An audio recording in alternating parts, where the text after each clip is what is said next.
Well, shoot, we can probably do introductions because I'm going to be saving this VOD to YouTube afterwards. Um, Oh, that'd be yeah, awesome. so if you Good if you want to stuff. give an intro for yourself, and then I can just say hello. So Yeah. Well, Well, my my name's name's Franklin. Franklin. I've I've known known Corbin Corbin for for forever, forever, it it feels feels like, like, but but it's it's really really not not been been that that long. long. I I think think like like three, maybe years. 2 or 3 years. I think it might have been But three I'm a or four, senior to be UI. honest. Yeah, it was like I feel like it goes faster and faster, Hmm. right? The The longer longer you've you've been been engineered, engineered, the the faster faster it it Right. goes. goes. Um, But yeah, but yeah, I've a been senior a UI senior engineer for UI about two engineer for years. I've about been two a years. I've been a professional professional developer for developer for like like a little bit over four four years in years in freelancing and design teaching freelancing and myself teaching before that. myself before that. I currently I work at a currently company work called at a Code company called Science, Code so Science, so I'm senior UI a engineer senior there, UI engineer there, we're which doing a lot of we're doing a lot of Salesforce, Salesforce custom development custom for the App development for the App Exchange. So it's Exchange. So very it's very Salesforce like driven. Salesforce driven. Like One one thing thing I I can can say, say, which which is is pretty pretty cool, cool, is is some of the biggest some of the Salesforce biggest stuff that comes Salesforce stuff out, that comes out, even though they're like a even though they're like a 45,000 person 45,000 company, person company, like we built it. like we built So that it. was cool. So that And was so cool. And seeing like their seeing like flagship their product right now flagship that they're product right now marketing that and they're showing all the marketing and time, showing and all the time, and high level C high level employees C at employees Salesforce at like we love Salesforce this like, we love feature, this and feature. And I'm going, yes, we built that dashboard. So yeah, so that's pretty much what I've been doing right now. And I've been doing UI. I've done a ton of different stuff, but yeah, I used to run a Beer.js meetup near Corbin Yep. too, like in 30 minutes away maybe, because you're in Sac, right? So probably like more like 40 minutes Yeah. actually. Also, I think you were a little too loud. Ed, let me know if the audio is good now because I just adjusted it very slightly. I think you were also echoing Okay. early on, so we should have that covered now. Sorry, I didn't catch those things Okay, earlier. cool. I was wondering about that. So It could have been also because I might have not muted fast enough when no, pulling up your no, stream. But my mic is like very really, sensitive, I huh? think. Well, for So if it sounds better further away, let me know. You can't really see it, I don't think, but it's like, it's just, pretty close. I don't know if it's just like oversensitive, but it seems like I don't have to talk very loud for it to pick it up really Yeah, well. the notice was like Let me know, Ed, too, if there's background noise, because I have the window kind of the open. echo was so. actually my fault because I had both your audio like from Skype and the OBS or desktop audio, so it was literally just like two audio things just going at the same time. So that was my bad. That's so funny. That's awesome. Um, Yeah, that's classic streamer mistake that you'll always make, Yep, no matter how long yep, you've been yep. streaming. So, but yeah, Franklin COP. He's I mean, you've been senior UI engineer for like what, 2 years now, something like that. Yeah, it's 2 years, which is kind of crazy because I only did like 2.5 years of development before becoming a senior, and I didn't really go like the traditional like CS degree route, so I went more of the boot camp route. So to be able to do that from a boot camp is it's pretty difficult, right? But yeah. I was fortunate. I got right into a project right when I finished, and it was like a very intense project. So with a big company, so that put me kind of, I think, a little bit ahead in being around really good engineers, right? Right. Makes a big difference. Yeah, I feel like once I got to Hilton, I feel like I grew like way quicker as an engineer because like just like the expectation of quality was like so much higher because you have millions of people on a website. So yeah, I totally understand what you're saying there. Yeah, it's kind of crazy how that works, right? It's like it does make that. I was thinking about this the other day, like how many engineers have the exact same career path? Yeah. And I was thinking it's almost impossible to even think about that because even if you work at the same company, on the same team, on the same product, you get different stories. And so even then it's like you don't ever actually, like, no one engineer is actually the same. Yeah. Which I thought was pretty interesting to Yeah, think no, about. it's really cool that like you can see people's individualism even in something like code or engineering. Yeah, exactly. Yeah, I had two interviews the last couple days too, so it was fun to kind of reinvoke like explaining how I am who I am Yeah, to people. yeah. Like there's something.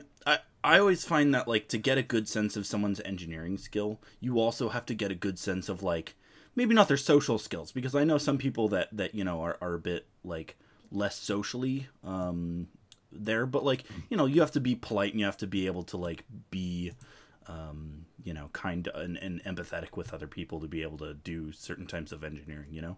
Like I think especially when you're getting into like developer tooling, I think empathy is so much more important than like raw engineering talent because you have to empathize with the people behind the keyboard.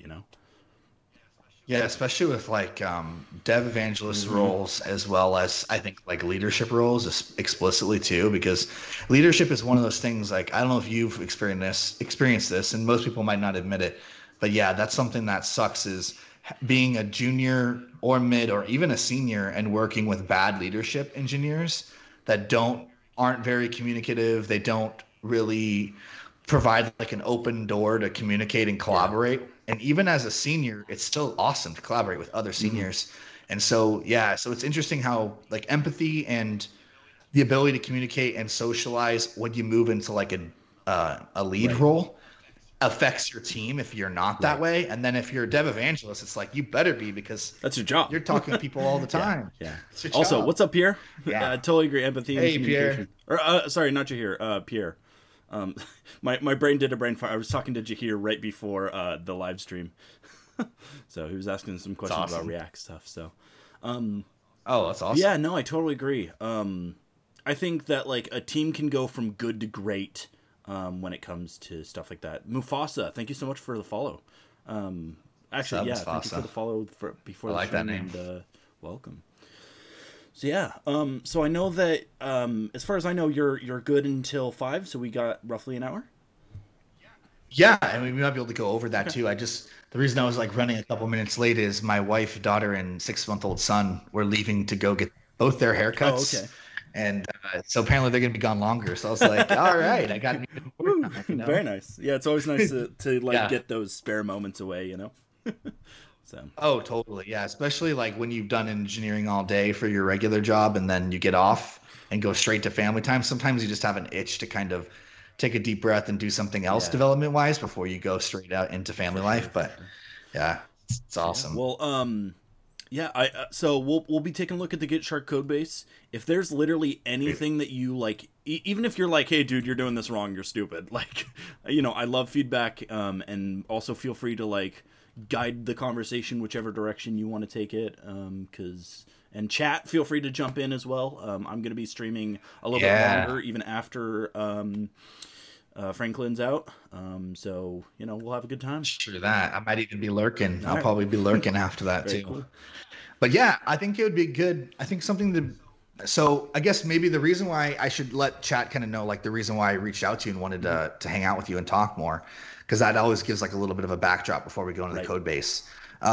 So kind of a weird part of my career is that I've worked with like 4 different companies in the last 4+ years, and I've worked on a bunch of different products. But the last year and a half, or I'd say like a year, but it's almost like a year and a half because the company before, so weird. But both of these companies have done a lot more Salesforce development.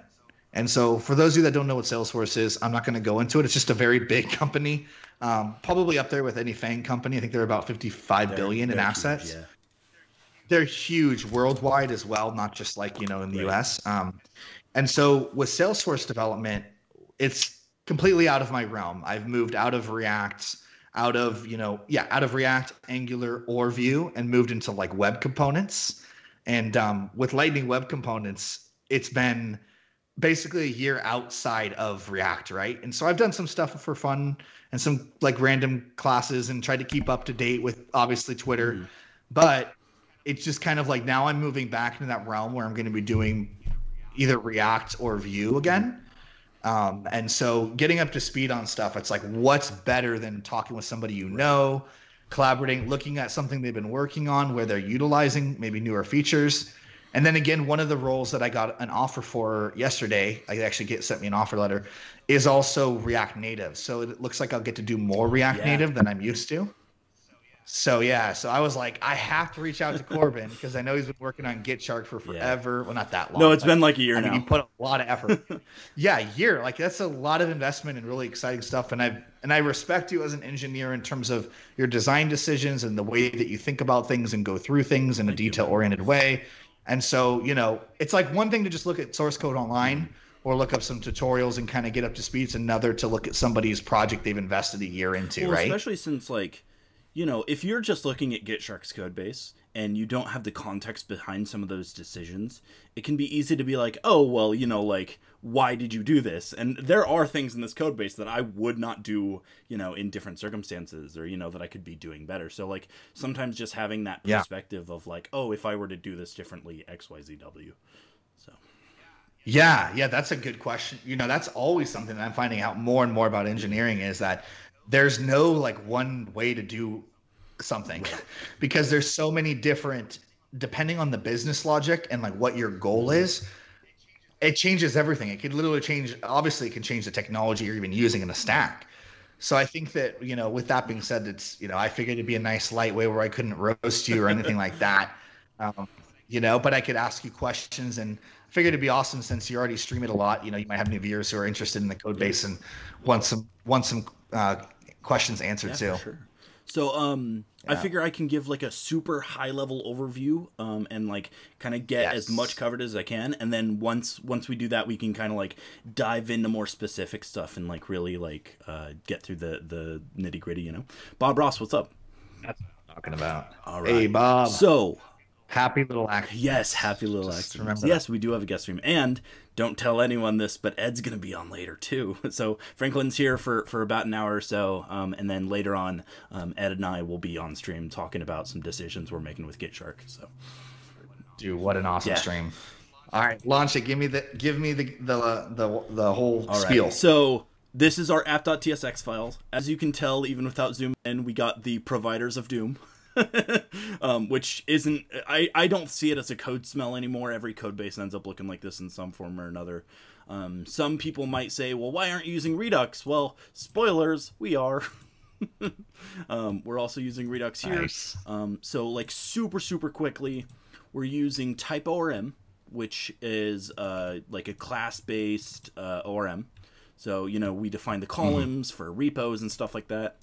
We save it to the database. We load in the database with Redux, and then we have a services that contains all of our, like any logic that isn't based on the application has to go reach out somewhere, whether it has to reach out to your file system, whether it has to go reach out to an actual API endpoint. We keep all of that in services. So we have our Git services, which is like commit and stage and all this other stuff. And we also have GitHub, which is like, you know, go grab stuff from the GitHub API. Okay. And what are you using for the database in that position? Like what specific database are you using with TypeORM? So TypeORM with React Native uses SQLite, I think. Uses a version of SQLite 3 that's specifically for React Native. In fact, if I look at...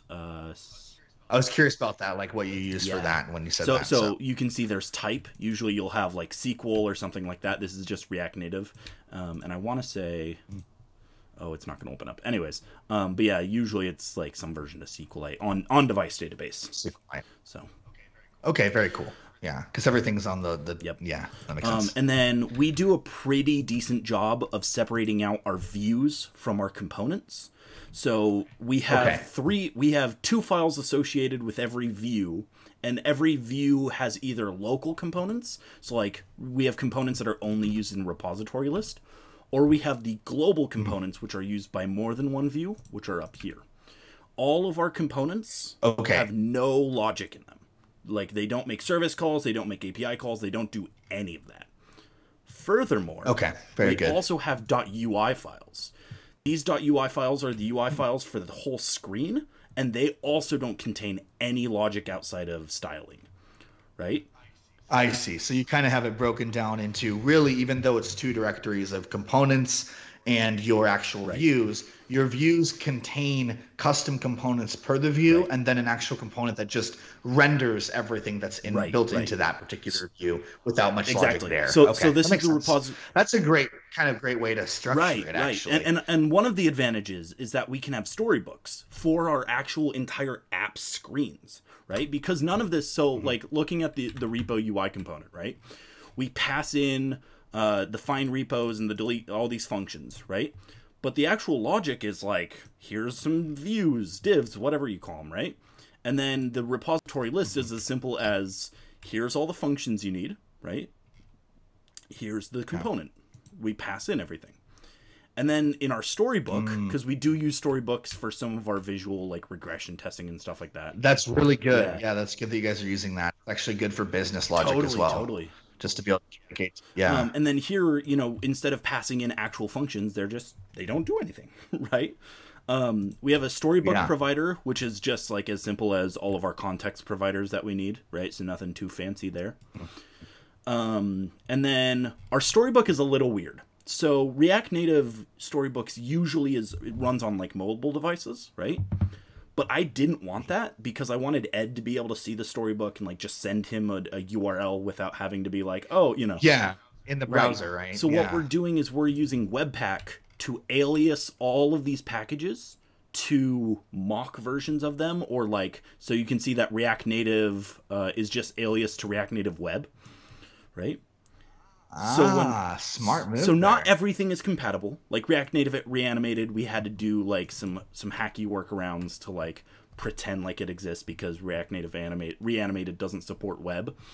But we're able to get most of our screens rendering in Storybook without having to worry about any of the application logic, which is very cool.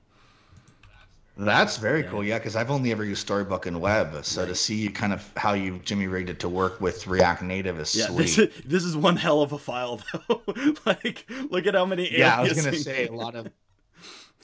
That's pretty... And then again, you know, like you said, there's some stuff that just isn't going to be possible to stub to make it work within Storybook for web. So, and that's okay. You know, we have... That's okay. I don't know where they went, but I have a tablet, I have an iPad, I have a Samsung tablet, I have 2 Android phones. You know, I have enough testing devices to fill a house. So that's right. Just run them on there and see how it goes. So yeah, we have all of that. I'm trying to think of what else we might have at a high level. We have services store. We have most of our like types in one folder. So like and the reason you're using types is because you're utilizing TypeScript, right? I mean, obviously it's kind of obvious, but maybe some people might not know like what the T and the SX is versus the TS versus JS. No, that's a great call out. It's because you're using TypeScript. Yep.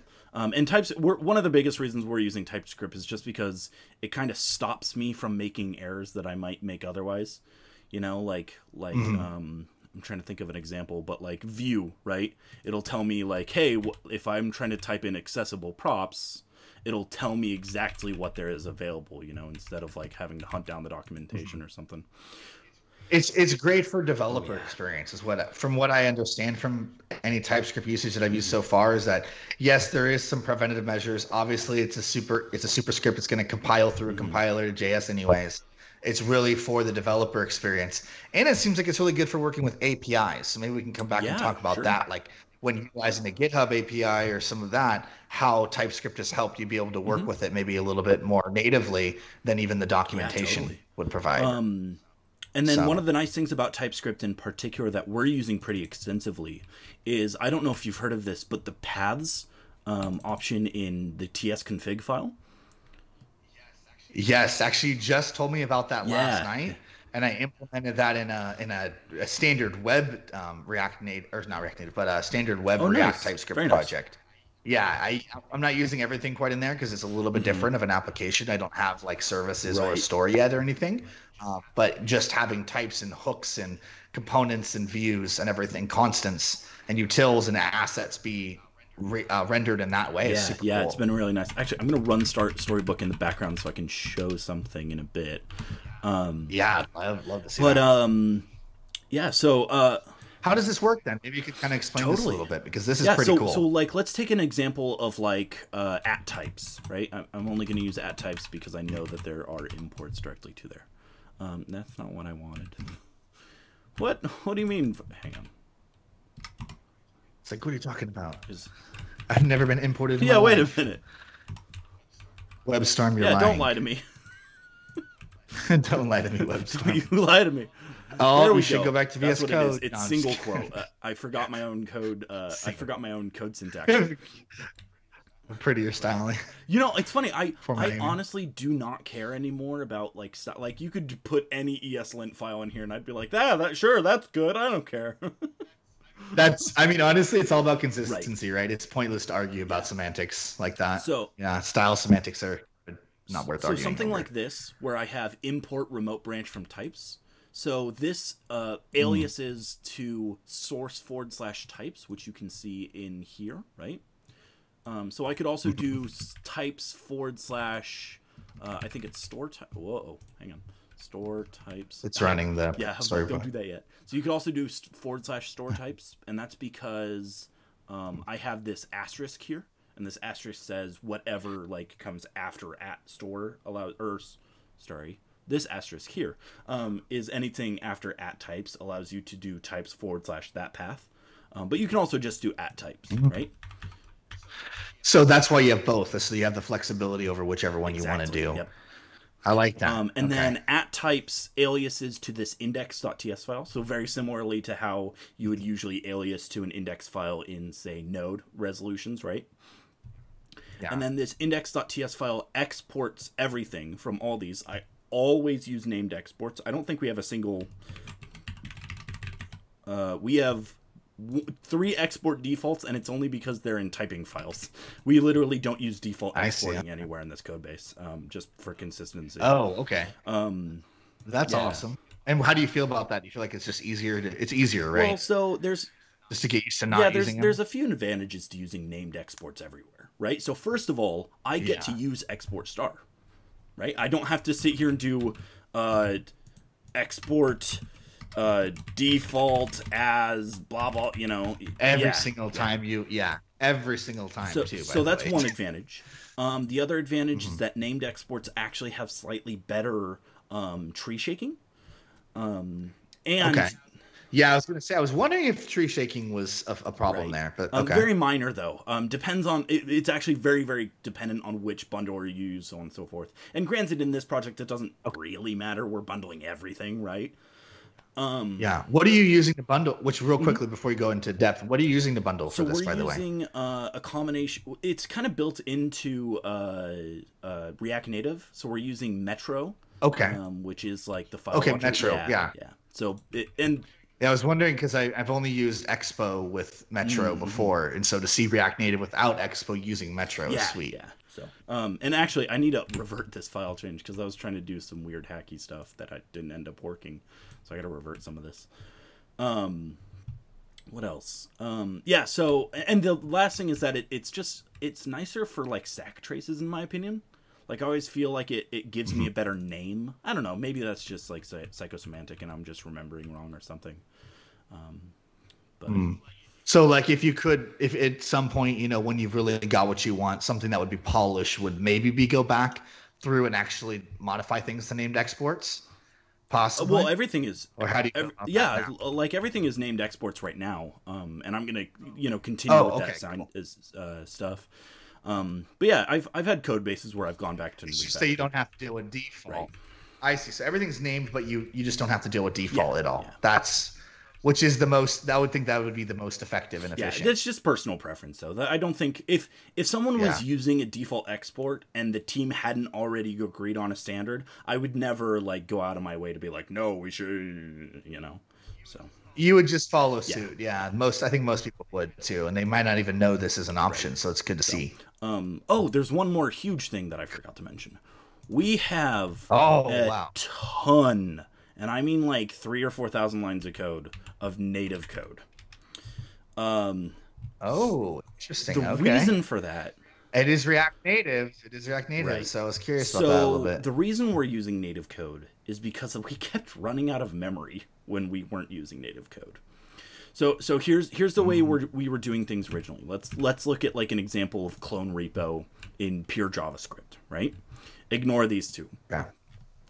What we would do is we're getting the new repo name, doing like all sorts of stuff, and then we're using isomorphic Git, which is a pure JavaScript version of Git, to run clone, right? Okay. Clone passes in a file system, which I've written to interact between JavaScript and React Native, so it's using React Native file system, but I've had to fork it to add some stuff. And the problem is that because of the interop between JavaScript and Java, it doesn't support streaming. You have to send a full buffer of data from one to another. So what happens is this phone has 30 megabytes per app of allocated memory. That's it.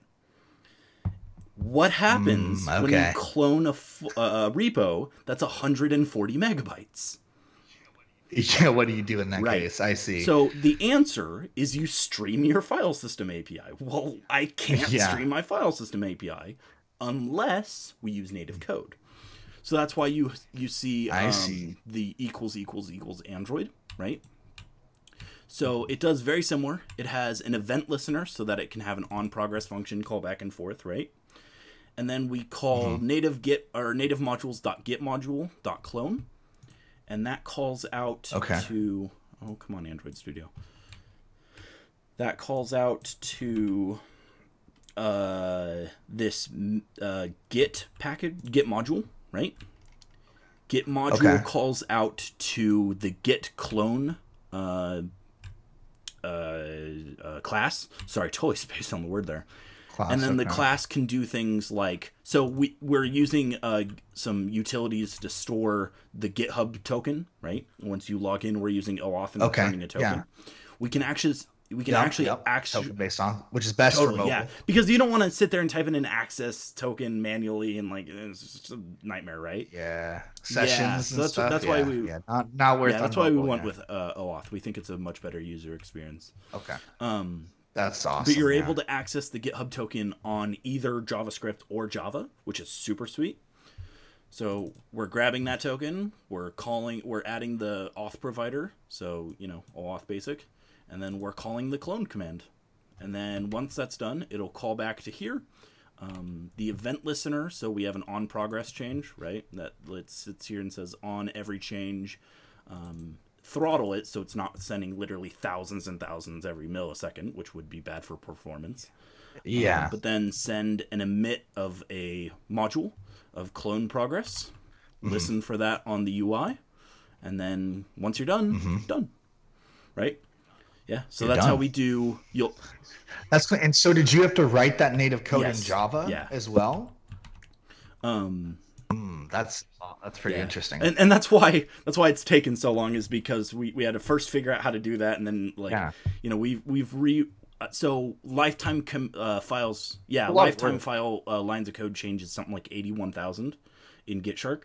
We only have 20,000 source code or like source lines of code right now, so we rewrote the app like 3 or 4 times. That's awesome. I mean, that's kind of the part of iterating over it and figuring out, and from your learning experience and getting involved with it as well, and figuring out how to do things that have, because in terms of applications like this that are utilizing Git mobile, I mean, there can't be that many, right? Is there really that many out there, or how, like in terms of your competition? I feel like there's nobody that's really that great against you guys right now, right? The 2 versions of Android that we're really competing with is Pocket Git. For some reason, when the IDE is white, my eyes run the coffin dance. All right. Yeah, me too. I'm like squinting. I'm like, yeah. You and your hip. I'm an old decrepit man. I literally have like Dark Reader on in my browser too, just so everything is just black all the time. Is I used to use dark mode forever. Like I used to be addicted. Like Android Holo days, I was super obsessed with dark mode. And I noticed that when I switched to light mode, I got less depressed, actually. It really helped with my mood. Yeah, actually, I would notice that too. And you would stay awake longer when you're trying to get something. Right. So, yeah, I don't use white. I only use white in Android Studio to kind of really differentiate, mostly because I'm only in here for maybe an hour at a time. But I use dark mode for everything else. I only use dark mode for my IDE and my terminal. I use light mode for everything else. So. Yeah, and that way you're switching between the two as well, so it's kind of lovely. So go on, you're talking about Pocket Git. So this is one of our competitors, which... Well, it already looks a lot better than that, so that's a huge plus. And from what I was reading of their reviews, they only have like 3-star reviews, and it's barely 3 stars. Yeah, 3.1. Apparently it's like... Okay. And it's only Android as well, correct? Right.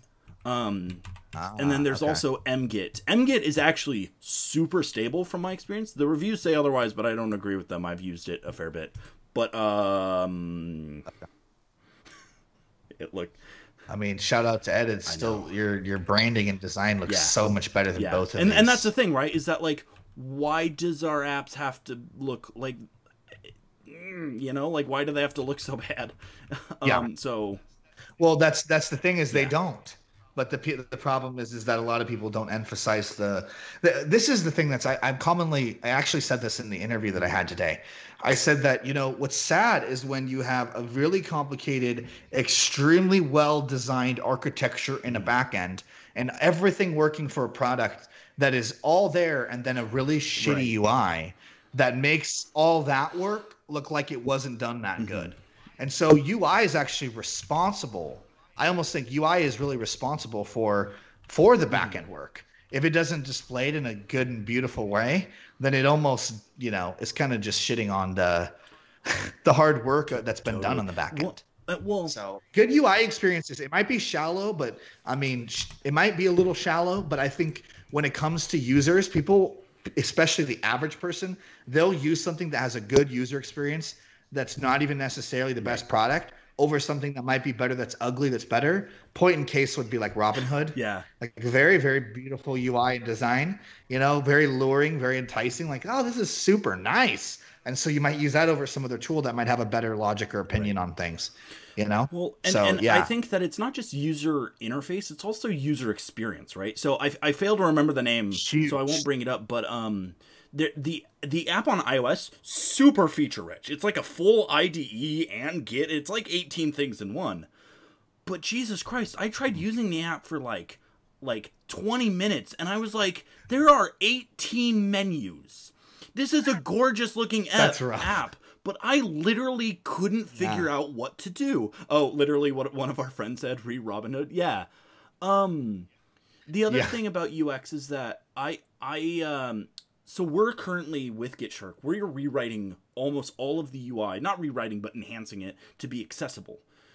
Because we've done a really bad job, and this is all my fault. Ed's totally off the hook here. Ed has actually gone above and beyond making sure that the UI is accessible. We've had extensive meetings with one of our friends who's like an accessibility expert. Oh, that's awesome. That's actually really good. I'll show you a great example. In our Figma, Ed, I'm opening Figma. That's right. You can yell at me later. Yes. No, open Figma. Oh, Ed will yell at you. He's like, you're giving away my trade No, it's secrets. not even that. He's just like, Corbin, it's not ready. I hate you, you asshole. Oh, yeah. That's what every designer feels like. Someone's gone. Until everybody's... Someone's going to die. It's not going to be me. Watch out, Corbin. But he says that now, but once I compliment it because it actually does look good, then he'll be all right. It's the case of every designer. It's never ready, but once you see it, it's like better than anything that anybody's seen in like 10 years. Figma. Don't cop out with this almost loading. I can just see him right now, just like spamming reload on there, trying to slow it down for you. So this is actually an example of a simple looking. Actually, I think we have it. Text input. Seaside. Sorry. This is our text input component. Like, look at that animation. Here, let me zoom in a little bit. Yeah. So beautiful, man. But here's the thing. It's the tiny little experiential things like that make an excellent application. Guess how many animations this is in code? I would be surprised if it wasn't more than one. It's like 10 animations all at once to be able to recreate this. Because moving this left is one, moving this down is one, moving this up is one, shading the background to blue, that blue bottom at the bar, and then the outline is another. But so the difference, dude, it looks so good. It looks better than a Material UI animation, and I was actually going to bring that up. So Material, right? They have this input, and you'll notice that if I delete this, favorite food becomes the placeholder. That's really bad accessibility because I don't like that anyways. I've never liked that when dealing with Material UI with React. Well, and also you have like this weird white space, and then like you can't figure out how much, because if you add the white space with this extended, then it's like, oh, it's too much white space. But then without it, you're like, oh, it's not, it's like frustrating. But it turns out we spoke with a lot of like a bunch of accessibility stuff, and that's really bad for accessibility because if you're colorblind. Because it rereads it, if you're colorblind, this looks like a text input. It looks like someone's actually typed in data. Yeah, that's a very good point. So you have to actually have it open in order to be able to understand what's going on, right? So originally we had something similar. It wasn't exactly the same, but it was very similar. But that's why we have the label always present. And that's why we have it like colored and off to the side, and it's a primary color, so like it has enough contrast. So we've really taken... And yet you still animated it just for the... I mean, that's some serious love and care as well. That's a beautiful animation, man. And all kudos to Ed. Ed really is yeah. I mean... This animation looks beautiful because we went frame by frame analyzing how Ed did it in Figma and was like, okay, well, we can do this and this, you know. So, yes, Ed's been really, really good with accessibility. But I've been slacking on it mostly because we've had a closed alpha. So, you know, like 10 people are testing it, and I know that none of them use assistive technology.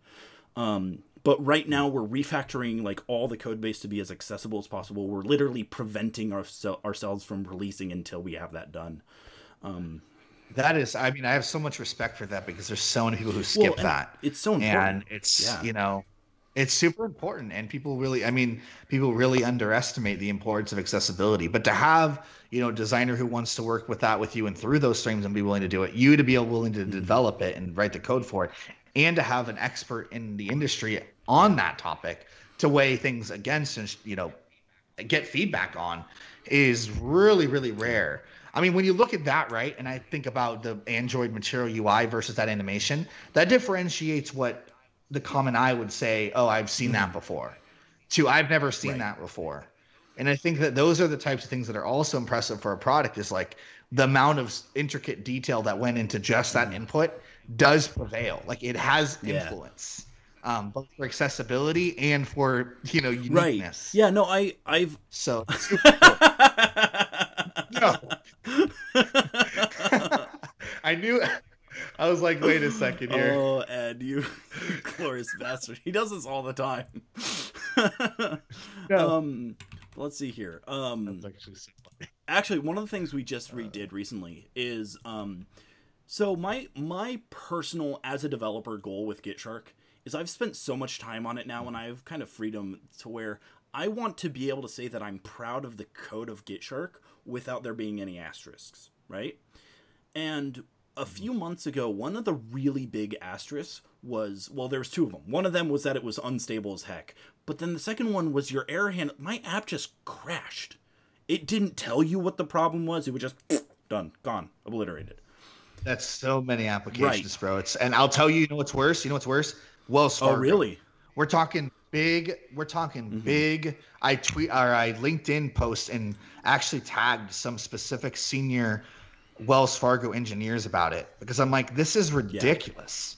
You guys have all the money you need. You've got access to probably some of the greatest talent available, and I can't get a clear error message when I'm getting duplication stuff on my banking app.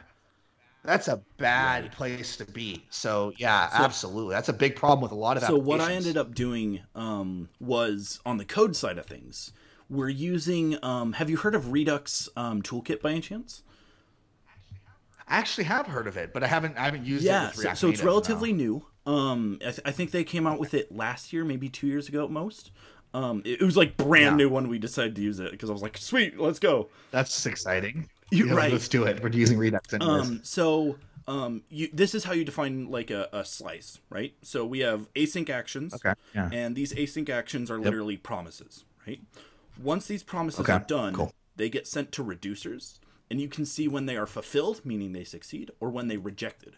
Originally, my code, this is a promise. My code looked like this. Just didn't handle the error, and I was like, I had this like nothing for rejection. So I had this all over the place. So eventually, I went back through and did all this, and now what we have is this really good looking dialogue on tablets, which. Oh man, that is so nice. And if you click this, it'll literally open up a GitHub issue that's pre-filled. Let me see if I can find one.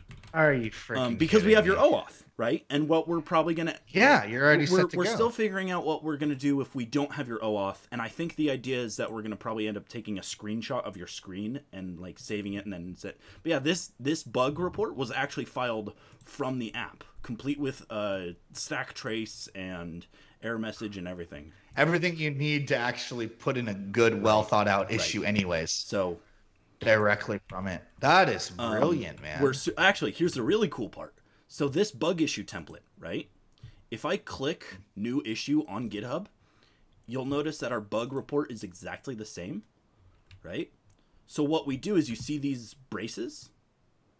On our app, we use a fetch request to go grab this file from the GitHub API, and then we simply do a regex replace for these using the actual stack trace and stuff. Or using the almost like it's like almost like interpolation through fetching that is super nice, dude. That's really cool. And on mobile, let me see if I can pull up the tweet, because that's a super useful tool in itself, right there. Thinking about that, it's been a really nice, but the UI for mobile is like Ed's gone way above and beyond. Let me see. Yeah, I was gonna say that's some good looking design, Ed, for the error handling right there.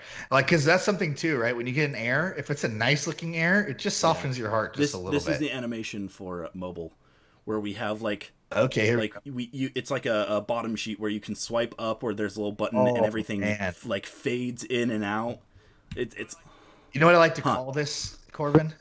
There's a special term in the industry for when you're dealing with UI and you see something like this. It's a very, very, very, very pragmatic and high level term, and it's just buttery. That's the word. It's just butter. So yeah, I was really happy. That's the with best this. way to explain it.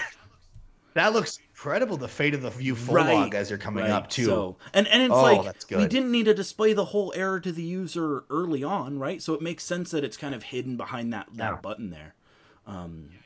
That's one thing too that in good user experience is to allow the user to determine if they want more, not forcing more and making them try to get away from it.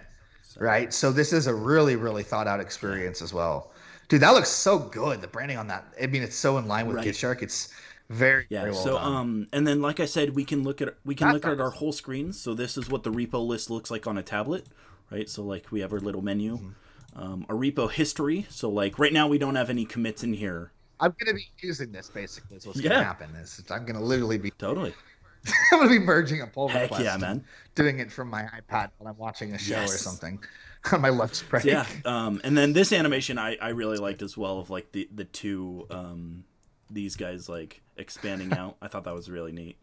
Together. So yeah, we've done our best. So you have a lot of micro animations that are a part of the user experience that adds a level of polish to it, which is really, really valuable, because I think, again, it's so weird, but when I use apps, because I think about it that way, right? I'm an engineer, right? We're engineers. But when you think about when you use apps, small little bits of polish like that, just there's something that is like built into, I don't know if it's just psychology of design axioms that have been pressed upon us through as consumers for a long time. But those small little tiny micro animations that go with an actual user experience reason adds a level to like understanding the application and like understanding and going with it. I don't know how else to explain that or articulate that, but there's something about it that it's instinctive. Right. And so when you see that animation, even though it's a micro animation and it may not seem that big, it's actually associated with what you did in the action as a user. And so it's almost like it's wired together when you you go to use that app, especially after multiple uses. Well, and like, you know, I think that they say that like half communication is not just verbal, right? It's hand motions and it's everything else. And it's very similar, like.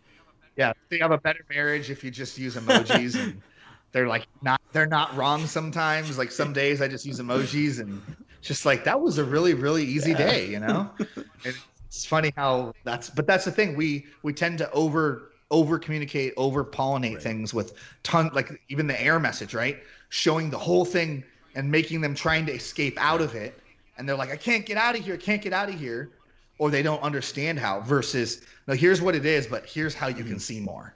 And it's a clear micro animation with the experience itself. So it's good. The cool part is that, so there are some animations, none of them are in the storybook, and that's just because I can't show the ones that are using a third-party library because they require native code. Okay.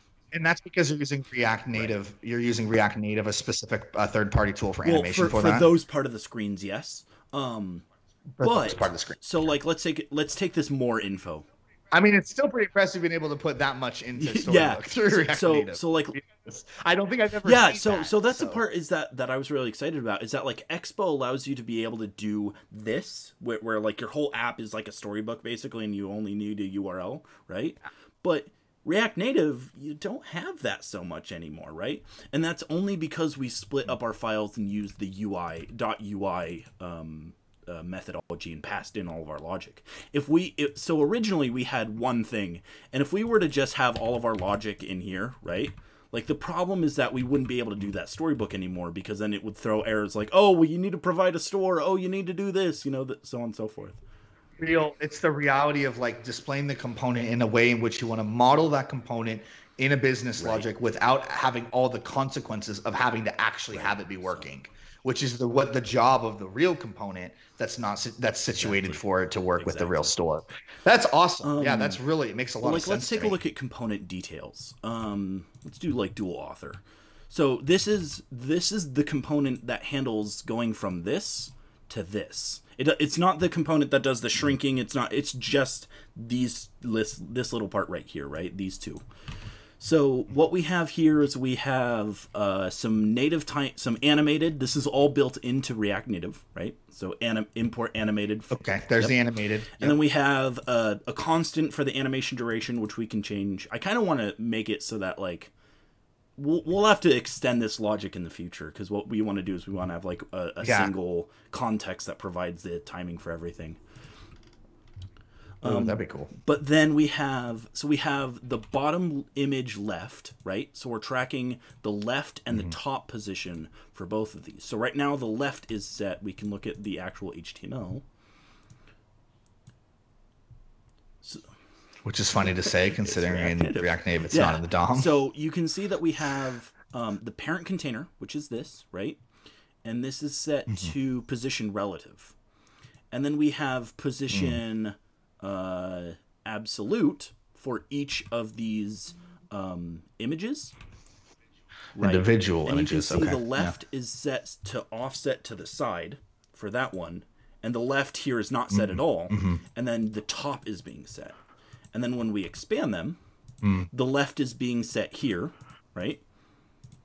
And then the top is being offset in some form or another. So it's literally just super clean. So what we're doing here is because the animated API from React Native is pretty really damn good. Yeah, it's really, really good. It's what I think I've used Animatable as well to try some things with Animatable, but I feel like there's a lot that you can just use straight up from the React Native API that's good enough. So right here is a good usage of it and seeing that, which is really clean. You can see image author size, which is like a hard-coded value, right?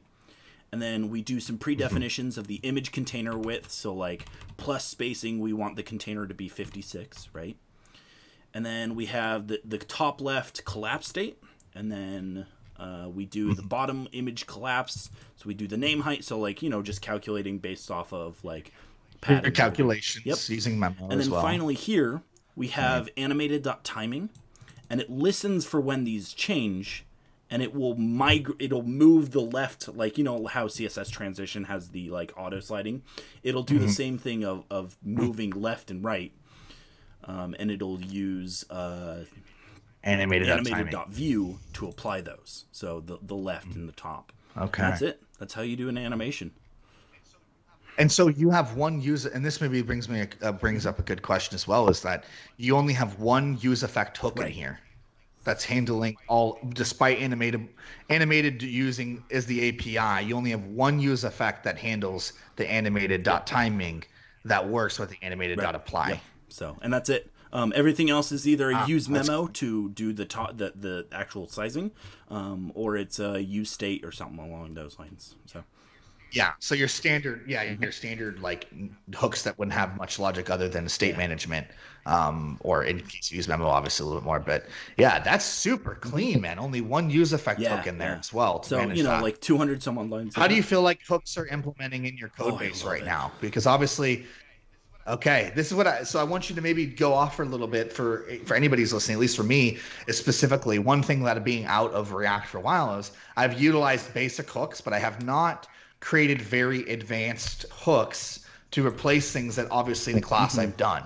And so seeing this has been the last year you've been utilizing this project, and I did see use state and use effect already. My assumptions are that you're using hooks quite a bit in here. We aren't. Okay, so we admittedly are not writing very many of our own hooks, just because we're not dealing with a lot of logic that requires it. But like, actually, this is one of our more complicated hooks. As you can see, there's about 140 lines. Okay, here we go. This is what I want to see. Because I mean, it's not going to be all the time, but one once in a while is good to see a complicated hook. One would like to see an advanced complicated hook once in a while. So you can see that there are 2 use effects, there's 2 use callbacks, and 2 use states, right? So what we're trying to do is we're trying to cache GitHub user data, and we're trying to store this handles all the GitHub everything, right? If you're worried about where your GitHub data lives, this is the source code file. There's nothing else, right? So if we look in here, we can see this use effect listens for when you open the app. We'll come back to this function in a second. When you initially open the app, so like let's say that you have the app closed and you go to OAuth and it'll redirect you back to GitHub. Yeah. It'll run handle URL. Or if you have the app open and navigate to the OAuth and then come back, it'll also handle it there, right? So cool. So it's like the initial part that has to occur. And then we parse the URL because the callback is from the OAuth server.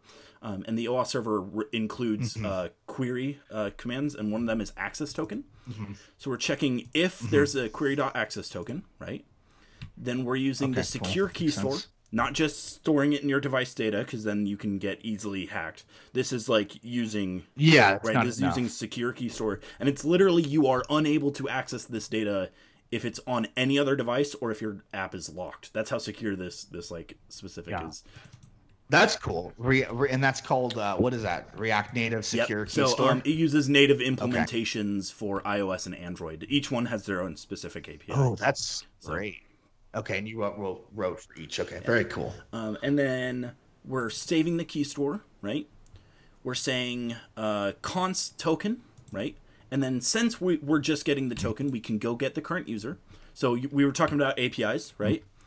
So I have base API, which is literally just using the fetch method, but we're including the GitHub base, which is like api.github.whatever, right?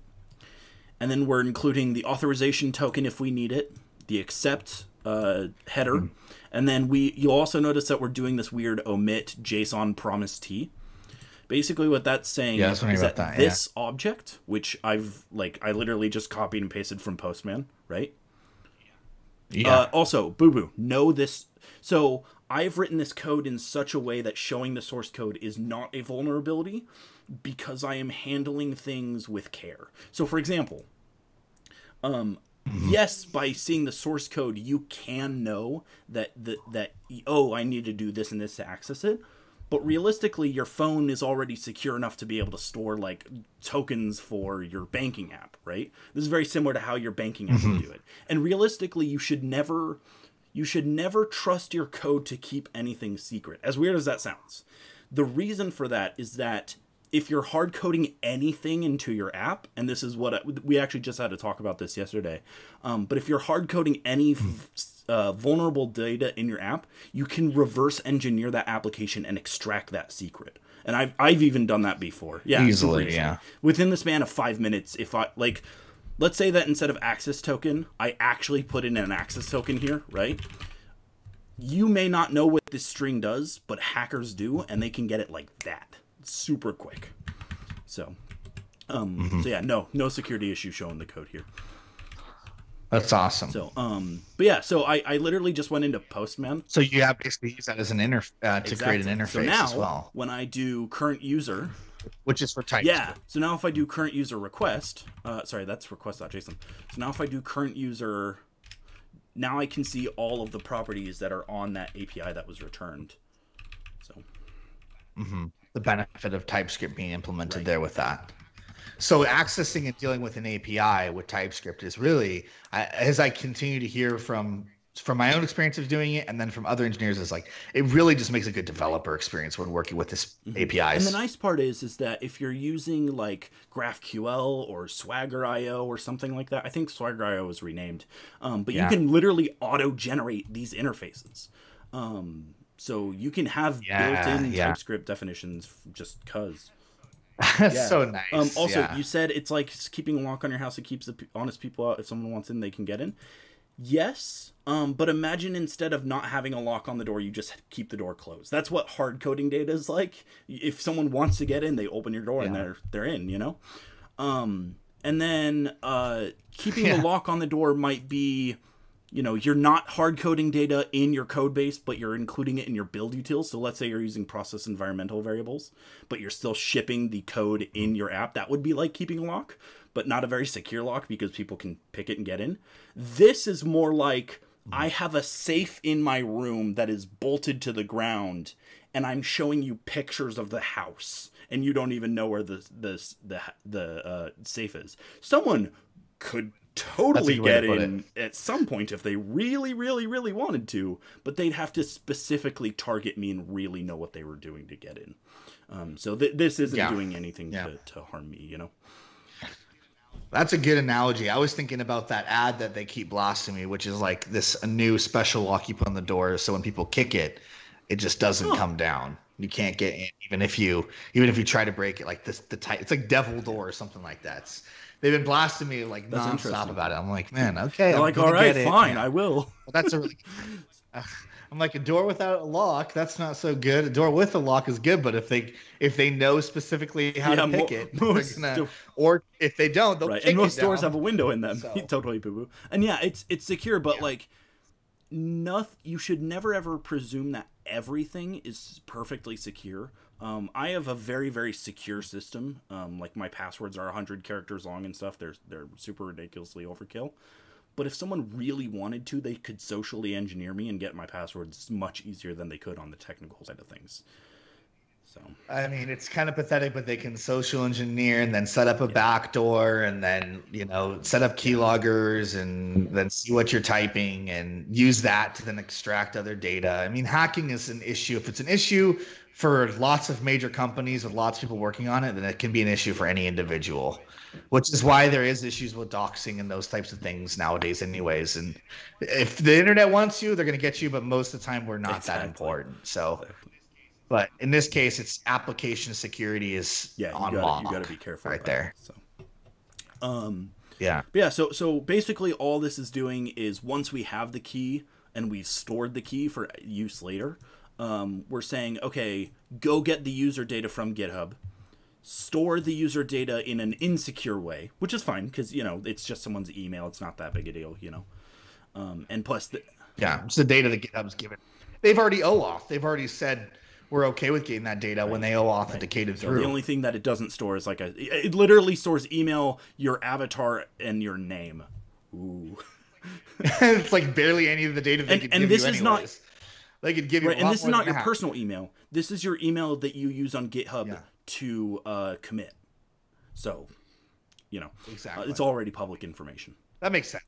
And then we store it insecurely, which is fine. And then later, we go grab the user. No, we set the user? I don't remember. Either way, but this also handles, like, if you haven't already gotten the user. Yeah, here we go. If the user is cached, go get the user, right? And then finally, set use GitHub just sets the default credentials key, log out, removes everything, right? And that's it. That's my hook. So this... So this is a pretty complicated situation, but you're utilizing multiple hooks. So if we were just to just use state as a hook. Well, in this case, in that particular file, you're utilizing quite a bit of hooks, but the logic is essentially utilizing them one piece at a time and organizing the section off to very meaningful logic. And you know what's funny is that even here, I have used manual user data, which does something similar, but for like if you manually type in your username and password, right? I see. Okay, which is in a separate use effect hook. And then all we have is use data, or use user data, and suddenly it's as easy as go get the email and password from this hook. That's it, right? That's as easy as it is. I don't have to go make it a provider. I don't have to make it anything. Oh my gosh, would I classify myself as a hooker? I read that. But it's also well, technically he's going from one hook to the other. He's not doing a hook inside of a hook, you know. So from hook to hook. Wow. hooks inside of hooks are not allowed. Well, right? these are hooks inside of hook. Or I was kind of curious. Yeah. So actually, Yeah, let's talk totally. about that for a second, because I know that there's, with a little bit of lack of using advanced hooks or creating like really custom hooks yet. I mean, obviously I'm doing more of it every day, but I have a thing called React Fishing where I try to write a hook a day. But so far, like in terms of utilizing hooks inside of hooks, what are the limitations there?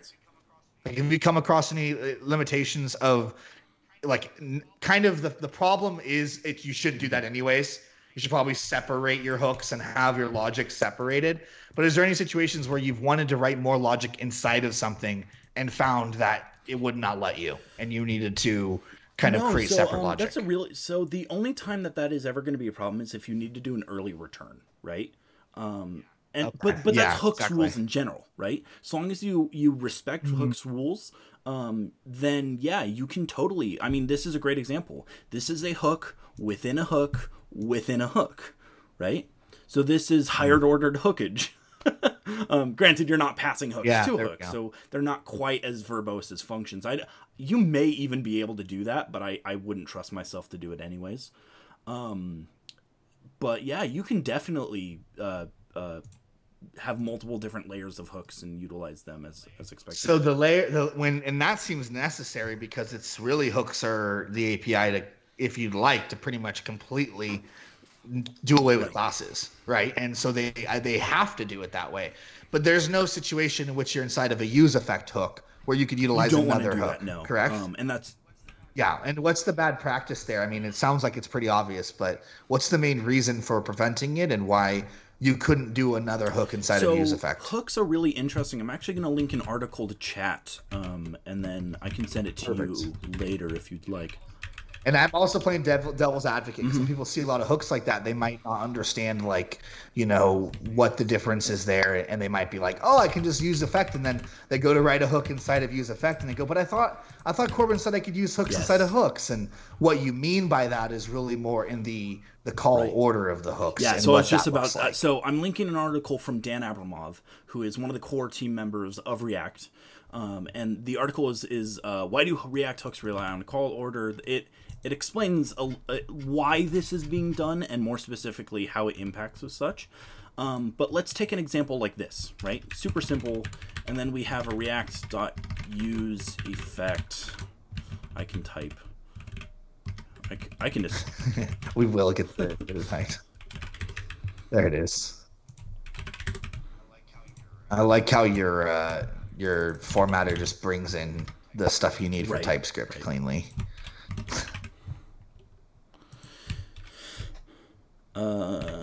Yeah, here. Let's just ignore the rest of this for now. But let's say we do something like this, right? Use memo to really advanced use memo here. Don't try to do that at home. There we go. So what we're seeing here is so first of all, use effect does not run when the props changes. It doesn't. Instead, what happens is that it runs when the render occurs and props changes. So what that means is that if props changes and it doesn't trigger a re-render, this use effect will not run. It doesn't go out of its way to run outside of the render loop or whatever. You have to instantiate a render in order for this to change. So that's something to keep in mind. So let's say that props does change. First render, right? Boom. We go through all this. This use effect, this hook runs, this hook runs, and this hook runs, right? So we can keep this in order. 1, 2, 3, 4, right? Pretty straightforward. But let's say next time we render, props does not change, right? So actually, we need to make this 3, this 4, this 5, right? Second render comes around, runs once, runs twice, runs third time, but this does not change. So it doesn't run this inner function. So now, you see a number mismatch, right? That 5 is not that number 4. And this is where the problem with hooks occurs, is that if you have an early return, so if you have if props.test return, this will cause at some point, if this runs, then these will go out of sync. And basically the way that hooks works is that it relies on the call order. It relies on exactly which code runs when, and when that code runs, it knows which hook is which and is able to return the relevant data. So now, I see. Right. Very functional. So now, that makes in sense. production, I don't think dev mode does this because it like catches this and gives you errors. But now, if this use memo runs, well, that's not a use memo. That's a user GitHub effect, or use GitHub user data, right? Meaning that you're not getting the number 2. Instead, you're getting an object, which is a huge problem. You know, big problem. Also, all purple smoke too. Thank you for the follow. Definitely appreciate it. But yeah, so that's why you have to be careful and you have to follow hooks rules. But if you follow those rules, you can use hooks inside of other hooks, just so long as you're cautious. I see. So. That's really, really good to know regarding relying on the call order. And actually, something. Okay. Let me make a new Scratch file really quickly. You can actually use hooks in use effect with a big fat asterisk right there. Kind of. Really? So let's or not a risque. use effect, but inside of a map. So let's take something like this. Render the children. Things. Deconstructed Things is an array of objects. Sure. Good enough.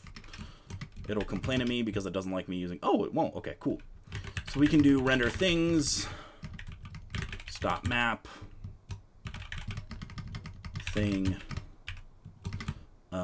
div, right? Pretty simple.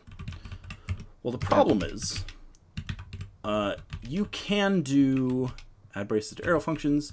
You can do this, kind of, but this is really messy and tricky and icky, right? So instead what I end up doing is something like this. And suddenly it becomes not icky and yucky because now you're just inside of a component, right?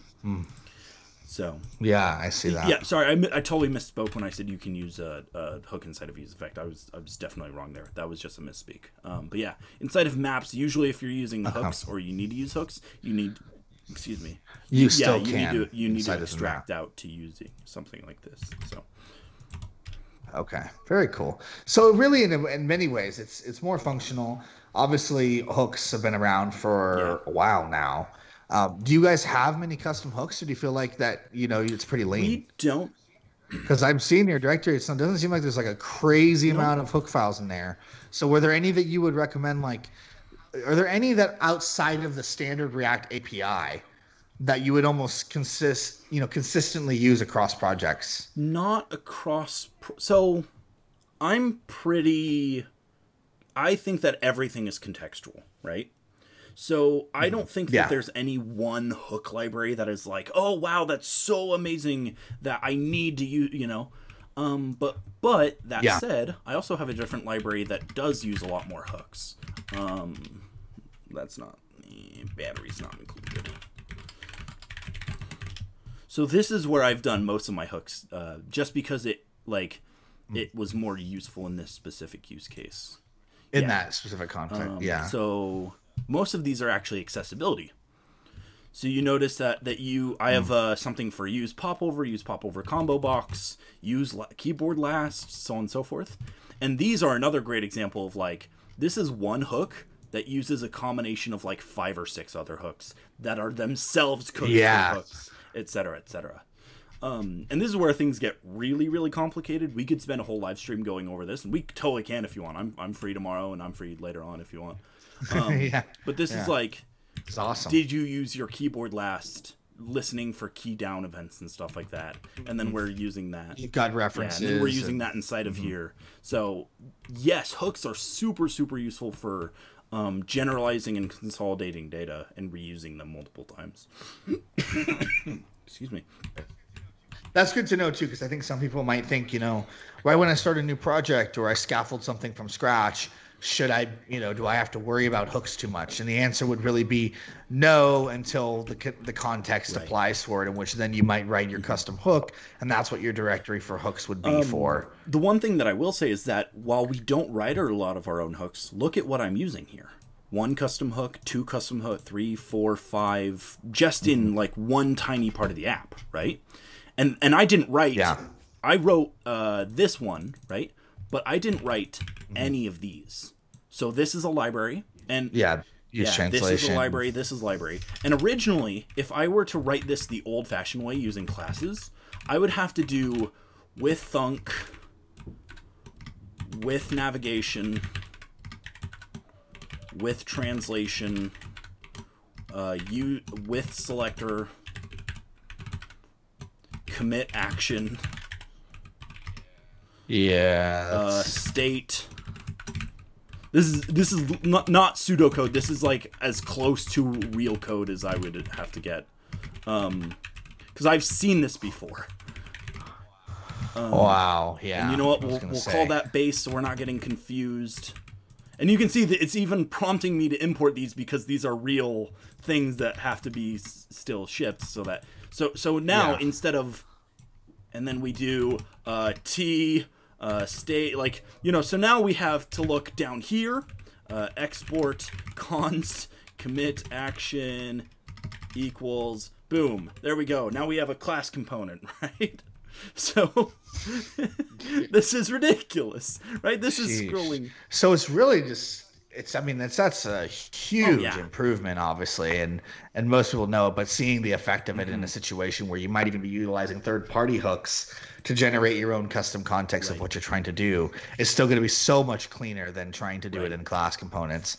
And so this is really good to see, because I think the reason why I was wondering that a little bit is because, when it comes to your components with views, you have views that have specific components, a directory of components in them that have those particular those components in there versus inside your components directory. And so I was wondering if there was a particular reason behind why you don't have like a hooks directory in those view directories that do have custom components. Right? Are there any like views that have any kind of hook or anything that you could extract these into like their own separate locations, or have you found it best to just have it a little higher level like this? I think that it, like anything, it's contextual. So the reason you'll notice that like repo list has its own components, but repository does. Yeah. I'm trying to find one that doesn't. I'm kind of I'm trying to shoot. They all do. Okay, well. Yeah. Well, because they all, in many ways, a view component that just renders something and then is utilizing reusable components is probably going to have components to kind of, what I call them is containers. So I'm a little weird like this. I know it's not a paradigm, but I call like usually how I split things is components, containers, and views. And the reason why is like, obviously all of them are components, but again, kind of the structure that you're utilizing, which I think is the smart way to do it, is you have your true components are reusable single components that can be utilized more than one place. For me, containers are unique components that might contain some other components, might also be a little bit customized, but are not a view. And then a view can actually be is very simple, and it can render containers with some more complex custom stuff, and as well, or just and I think that's great. So that's just how I do it. So I kind of see how this is working where for you really and I well. think what you're explaining is really nice, especially because you have like that specific keyword that you don't have to go component. No, that component. Like you don't have to confuse yourself with words. Well, it's hard too when you say to somebody, "I'm building a component," and they think three things. They think, "Are you building a page? Are you building a like a reusable component, like a button, or are you building like some custom thing that you got in the mock that's really unique and specific that has animation in something and uses the button from your component library?" So that's why I have those three names there. But I think that in the traditional realm, containers are kind of the same things as views in terms of like technical. So sometimes it's confusing for people when I say components, containers, and views. But it wouldn't be any more confusing than somebody saying pages versus views. It's just, it's just kind of how I've articulated the difference between them. And you guys are doing that really well here, structured, having your Right. reusable components elsewhere So, and your components so relative the in reason the why we views. have these like main components separated out the way that we do, and I'm actually like looping back around to your original question about hooks. We have 36 Yeah, that'd be folders that are reused multiple times across the app, right? That's a lot of Inside of reusability. repo list, just this one page, we have 8. We have 5, 6 pages, right? What, 1, 2, 3, 4, 5, 6, 7, 8, 10, or like 8 or 10, right? Like a lot of pages. Each page has 8 individual components. That's 80 more components than these 36. That's 116 folders in one place. And that's where I firmly believe in keeping things like as like flat as you can, but 116 folders in one folder is meaningless, right? It doesn't communicate anything anymore, right? It's very hard for maintainability as well. Like if you were to hand this off or anything to somebody, it'd be very difficult for them to navigate. Meanwhile, hooks, these are used very sparsely. I think that some of these are this one is used on one page, this one is used on one page, so some of these are used on one page, but for now there's only 6 of them, right? And like there's something to be said about like, oh, here's all of my hooks in one place, I don't have to go looking through multiple, so it's more a understanding the scale that I'm at and sticking with that scale. Yeah. Once we grow more, if we let's say that we have the same situation with hooks. We have 20 hooks, and it's like, okay, this is that you have with components. Exactly. Now we're getting into complicated territory. Now we'll have the generic hooks and the view hooks. And really, that makes a lot of sense because I mean, really, if you think of even just like, I know we aren't necessarily Python and using Python a lot, but like the Zen of Python has a specific good point of that, right? Which is like, don't necessarily do something just because you're anticipating that it's going to happen, even though it may never happen. Like that's not a good time to implement it. So I think knowing that because you've done so much development, you knew the components was going to overpopulate like that if you had done it with an original structure. So you built the app that way. Whereas hooks, you knew I'm not going to have a lot of custom hooks. I might have maybe 8 or something. And as that grows, if it gets big, we'll see what happens there. And that's a really good point because a lot of people who might be using hooks might not know where to start. And so they might try to overcompensate by putting it, along kind of for the ride within a different component or within a directory. And that could be like a little bit presumptuous. And in your case, you're not there yet. And at some point, if you are, it won't be that difficult to relocate them. And what's funny is that like that's exactly, so originally these paths, let me see if I can find it again. We originally did not have the paths inside of here, right? Originally we were just doing arbitrary imports. And it got to the point where we had like maybe 5,000 imports. And I was like, this is getting unmanageable. Like, we got to start adding barrel file. Yeah. So, like, I literally spent, like, 4 hours just going through and adding index.ts files on everything. Like, it was a very manual process. But, like, I'm glad that I didn't do that beforehand because I think it would have gotten in the way of focusing on what's important. Like, I didn't... And that's the key thing. That's the key thing. If it gets in the way of what's important, then it's not really worthwhile focusing on until it becomes important enough. And then in that case, you're able to discover something like paths and go, wow, here's a solution. I do want to ask about this too. So in terms of like, because you said manual, it made me think of it, but random connection. But testing. How has testing been implemented? Have you implemented testing yet, or no, not at all yet? That's one of the asterisks that's still there when it comes to, are you proud of this code base? Well, like I will be someday when the test. Well, testing can be also, as you and I both know, there's people who can write tests just to pass a test, just to get it in the code review, the pull request merged and all of that. So tests can be very arbitrary. Sometimes people invest too much into testing in areas where they don't get the worth out of it. So it's not really necessarily like really good testing. But yeah, I was kind of curious about that, especially as you you test Redux Yeah. and whatnot. And then I have another So question. I am a big proponent of testing, and I'll actually explain why I haven't done testing for this project. So first, let's take a look at like how I would usually do tests in a project, because I firmly believe that unit tests are useful for some situations, but not for most full-scale applications. I'm trying to think, what was the name of the company? Norwal. So I did a code.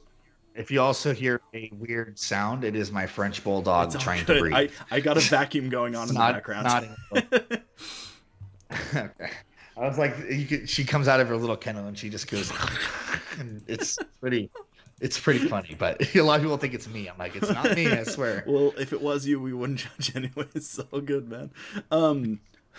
Snorting. It's okay, me too. So I did an interview with Norwal, which is like a really big Angular consulting company not that long ago. And they wanted me to build this app, which is like, literally it's as simple as it can be. Type in a ticket and then have the ticket show up, be able to assign the ticket. Super simple, right? So I did it in React, just because I'm a little more familiar with, I think it's better for rapid prototyping than Angular personally. And they only gave me 2 hours, so I was like, all right, quick. But let's take a look at like the tickets list, which is this page, right? Let's take a look at the tests. So we have shows 2 items initially, right? Because the backend already has 2 items. So it'll render, and it'll include the backend, and then we see if it has the 2 items in text. That's it. That's the whole test. We did it. Right? So something more advanced would be creating a new test, or creating a new ticket, right? So we render it. We find ticket description, right? Which is the name of that. We input a value into the field.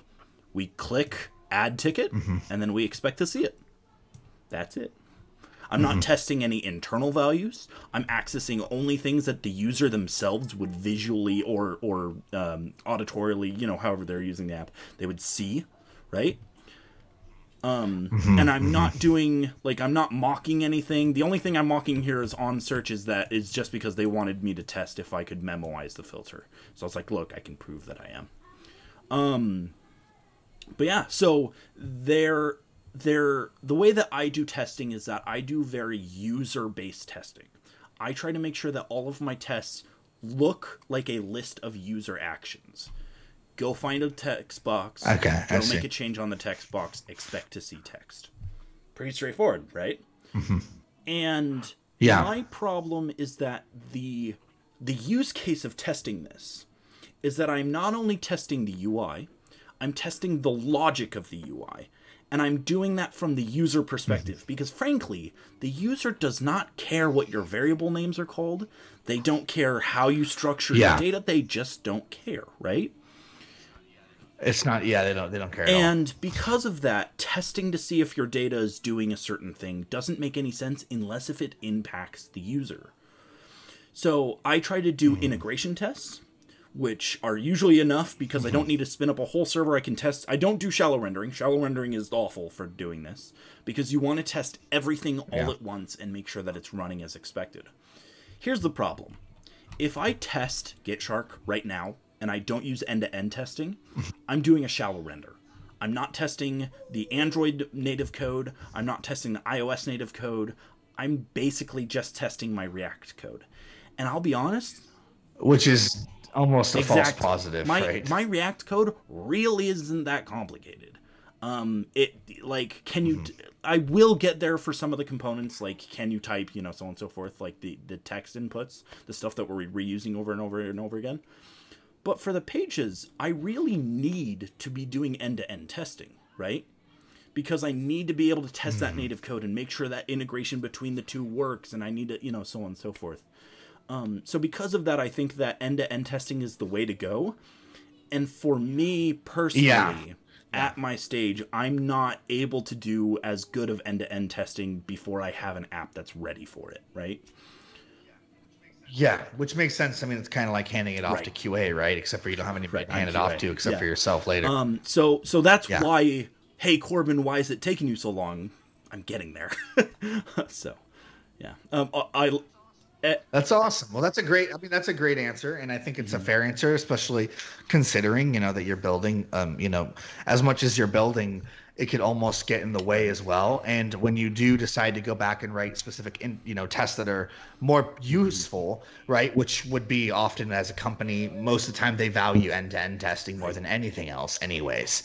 There's companies that don't even care about if you write jest tests in client side at all. They're like, we don't care. We have Selenium and Cypress, and we're going to test it in a real environment anyways. And so, yeah, I think that it's really, really valuable to know when is the appropriate time to implement something versus avoiding implementing it just because it seems like the right solution in the end, but it gets in the way of your progression while you're building what you're trying to build. So that makes sense. My second question. Oh, this is a good one. Okay. So my second question is, you're utilizing Redux, right? In the case of, have you utilized anything like RxJS or MobX for observable patterns? I use that all the time on Angular. In fact, I'm writing an article right now about the differences between using RxJS and using a store-based pattern like Redux. I'm literally writing this article as like this week. You're writing this article as we speak. Okay, because I want to read that article. Yeah. I definitely want to read that article because I was kind of curious about, in an application like this, maybe why you chose to go with state-based primarily versus, using something like RxJS for an observable what's pattern. Funny is that I have... So I totally agree. I think that one does not necessitate the lack of the other. And in fact, there's a lot of apps that I would use. A great example is that something like Reddit. Thank you. Reddit. Something like Reddit, I would probably use something like both, where you're expecting a lot of live feed actions to come in and, update as soon as you can, but you still need a lot of data that you need to store in a global backend. That's a great situation for something like Redux, where you're using an observable pattern where you can listen for user events. Something like a live stream service would be a fantastic use case of observables and a global store. But the reason why I actually ended up picking Redux initially is not one that I have anymore, to be honest. So originally when I was using Redux, I was using JavaScript, right? And the problem is that the native code between getting the files from the file system and not getting them was super, and the JavaScript code was super slow. Like just cloning a file, doing this, is way slow. So the problem was I was like, well, shoot, I need to start caching things, right? So my thought was, if I keep all of my data centralized and I'm able to focus on keeping everything in one place, I can cache that so much easier because it's as simple as go cache it, right? Go save it to default preferences wherever you're going to store it, right? And then once you load it, so I think I pulled it up. I think I had a mock-up for it, but I lost it. But the idea was that you would go from one place to another, surpass limits caching, exactly. I had to throw the emote in there. I just unlocked it, so I was like, I got to use this as Corbin's talking about this. But the idea was that because you could cache very easily, and because I knew when you were going to access data, I could return the cache and then go reload the data and give you the real results later.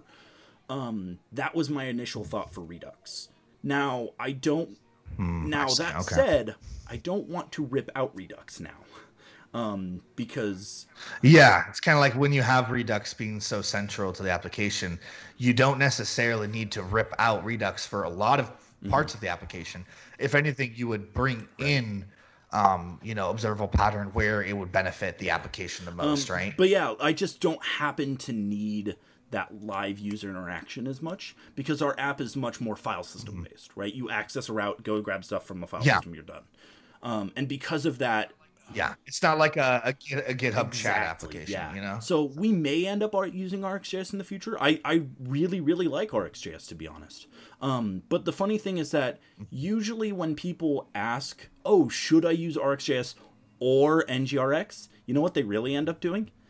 They end up re-implementing NGRX in RxJS.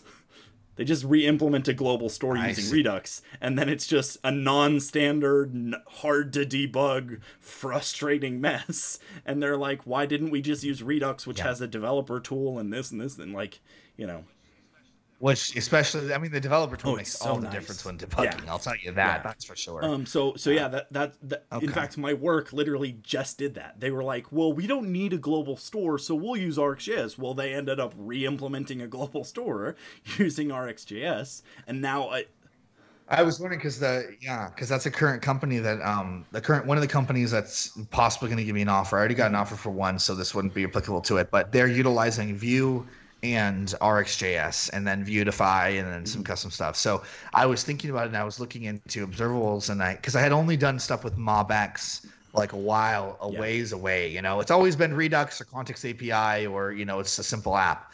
But when I was looking at the observable patterns, and I had been kind of won to the benefits of them a while ago, and utilizing it, I was trying to figure out how it would work in their specific situation as a medical application, because it doesn't seem like it's necessarily something that they're having that many transactions per second or whatnot, that they would have issues with re-rendering data, or have issues with data by utilizing a state model. So I was pretty surprised that they're utilizing RxJS, but then apparently they were saying they have a lot of transactions per second, so it is something that ends up being being something vital. So, but I can see that happening too. Like, you go in, then you use RxJS, and you're like, I'm still gonna need, like, I'm gonna end up just rewriting this and doing this with Redux.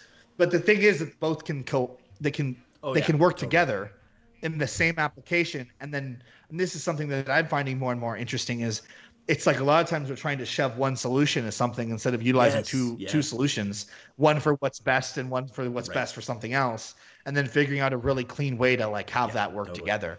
And then that separates the concern of like what you're building too, right? It's very clear, like, oh, in the case of why we have RxJS in here, look at this. It's specifically for, things and transactions that are happening very, very quickly and often, and updating our application. And over here is where we don't have that being an issue as much, where the Redux state would be a global state would be much better solution for that particular data set.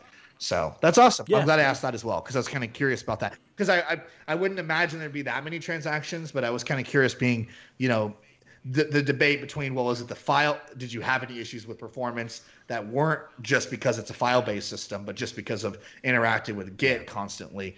And keeping track of those types of things, if there would be a lot of transactions as people are utilizing your app. Git actually has so once you really get into the nitty gritty of Git, like understanding how they're doing the hashing and like everything like that, it's actually really well built. I've been pleasantly surprised by how that's awesome. So Git is one of those, like, the perfect candidate for the sentence "simple but not easy." Right? Git's internals are super simple. I could literally go into a file and use a hex editor and change my index file and get it to tell me whatever I want it to, right? But that doesn't mean that it's easy. It's just like you have to write a lot of code to get it to work. But once you do, it's like, man, this is elegant. Like, this is really nice, That's the best kind of code to read. I'll tell you that right there. Simple but not easy. Because if it is simple, you can make sense of what is not easy. When it's complicated and then you're trying to make sense of it, that's more frustrating. Anyways, and again, like you said, it's elegant to have simple but not easy. So this is awesome. Well, this is perfect timing. I've been with you for about an hour and 40 minutes, and I gotta head out, and then I'm gonna make some dinner, get some stuff going. But dude, this has been absolutely insightful. I love I'm happy I got to go through it with you, because I feel like I've looked at the code base a little bit, but getting to talk with you and hear kind of more about the code base and what you've implemented and things that you've even really just learned, as you've mentioned, and also how you've taken and made it your own. Where are areas where, in a traditional environment, you might be pressured by some lead or somebody who's not even necessarily in tech to say, no, always test, and kind of avoided that to create the product that you need that's best for you right now over just things that people just run to for the sake of running to it, and hearing how you've kind of avoided that mistake, and I think much a pitfall to many engineers when building projects on their own and contributing and buying into what they're building. So dude, it's been so thank you fun, so much for joining. It's been a great time having you on. Appreciate it. Yeah. We'll definitely have to have more talks and whatnot. I don't know if Ed's, but tell him I said hi. Tell him his stuff is always really so good, Ed.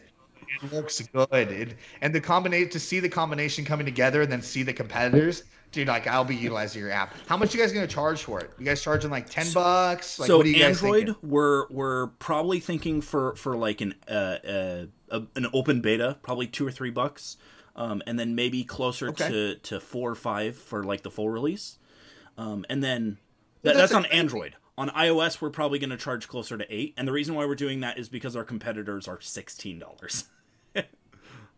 Oh my gosh, yeah, and you're gonna crush them out of the water. I mean, I'll tell you, I would spend $10 on this application for sure. So I mean, especially on iOS. So we are working on it. Looking forward to it. Real quickly before I go, how are you guys doing testing beta right now? Are you testing it on like iOS primarily through the test flight tool? And then you have people with codes install it onto their iOS device and test it out? We actually do not have an alpha yet for iOS. That's something that, so I want to take care of accessibility first, because that's the code that I write for accessibility is going to transfer for both of them. So I want to work on that, and then once we get accessibility done, we will be doing an open beta and then shifting like all of our attention to getting the iOS alpha. We have a version that clones, but it's not stable enough to our standards yet. It's just not quite there. So yeah, you know, this stuff takes time, and that's why it's game changing, right? It's like it takes time to develop, and you know, people aren't on top of it like you guys are building this kind of product. So it's, dude, I'm stoked, man. But yeah, when you get into that phase, I'm gonna be wanting to download it on test, and test it myself on iOS. I'll be wanting to use it for sure when it's in production. So, all right, man. Well, thanks, Corbin. Appreciate you, chat. All right. See him. All right. Bye. Talk to you later.